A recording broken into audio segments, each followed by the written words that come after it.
Chapitre 44, Livre de la Genèse. Joseph donna ses ordres à son intendant.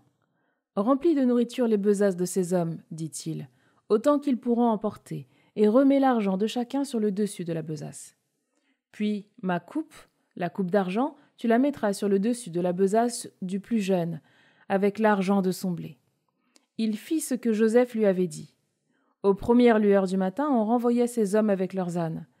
Comme ils étaient sortis de la ville, mais n'étaient pas encore loin, Joseph dit à son intendant « Debout, poursuis ces hommes, rattrape-les, et tu leur diras « Pourquoi avez-vous rendu le mal pour le bien ?»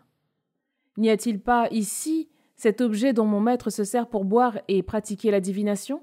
C'est très mal ce que vous avez fait. » L'intendant les rattrapa et leur répéta ces paroles. Ils répondirent « Pourquoi mon Seigneur parle-t-il ainsi? Loin de tes serviteurs d'avoir agi de cette façon. L'argent que nous avions trouvé sur le dessus de nos besaces, nous te l'avons rapporté du pays de Canaan.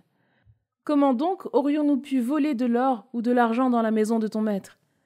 Celui de tes serviteurs que l'on trouvera en possession de cet objet, il mourra, et nous-mêmes, nous deviendrons esclaves de mon Seigneur. » Il répondit, « Eh bien, qu'il en soit comme vous avez dit, celui que l'on trouvera en possession de l'objet deviendra mon esclave. Et vous, vous serez quittes. » Vite, chacun déposa sa besace à terre et l'ouvrit. L'intendant se mit à fouiller, en commençant par l'aîné et en terminant par le plus jeune. Et l'on trouva la coupe dans la besace de Benjamin. Ils déchirèrent leurs vêtements, chacun rechargea son âne et ils retournèrent en ville. Judas et ses frères arrivèrent à la maison de Joseph. Il y était encore. Ils se jetèrent devant lui, face contre terre. Joseph leur dit « Qu'avez-vous donc fait ? Ne saviez-vous pas qu'un homme comme moi pratique la divination ?» Judas répondit « Qu'allons-nous pouvoir dire à mon Seigneur? Quels mots prononcer? Quelle justification avancer? Dieu a trouvé que tes serviteurs étaient en faute. Nous serons donc les esclaves de mon Seigneur, nous et celui qui a été trouvé en possession de la coupe. » Joseph répliqua « Loin de moi d'agir ainsi. C'est l'homme trouvé en possession de la coupe qui sera mon esclave.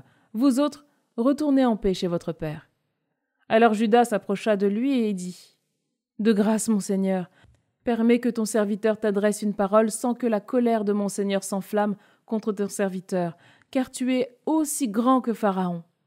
Mon Seigneur avait demandé à ses serviteurs « Avez-vous encore votre père ou un autre frère ?»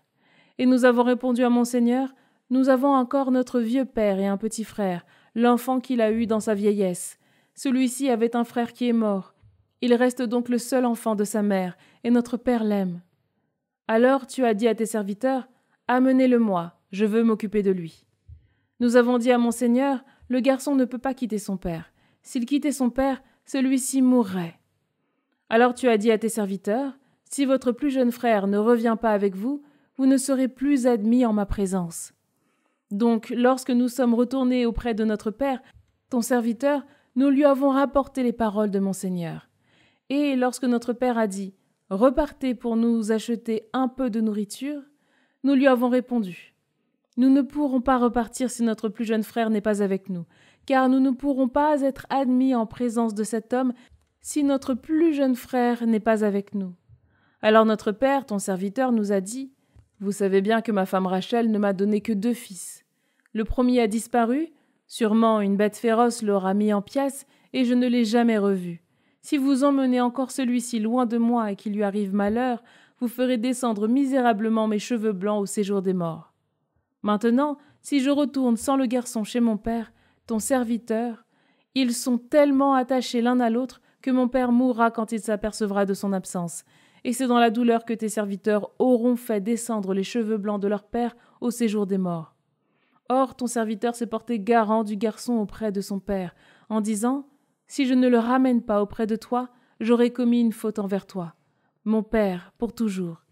Maintenant donc, que ton serviteur reste à la place du garçon comme esclave de mon Seigneur, et que le garçon retourne avec ses frères. Comment retournerai-je vers mon père sans que le garçon soit avec moi? Je ne veux pas voir le malheur atteindre mon père. »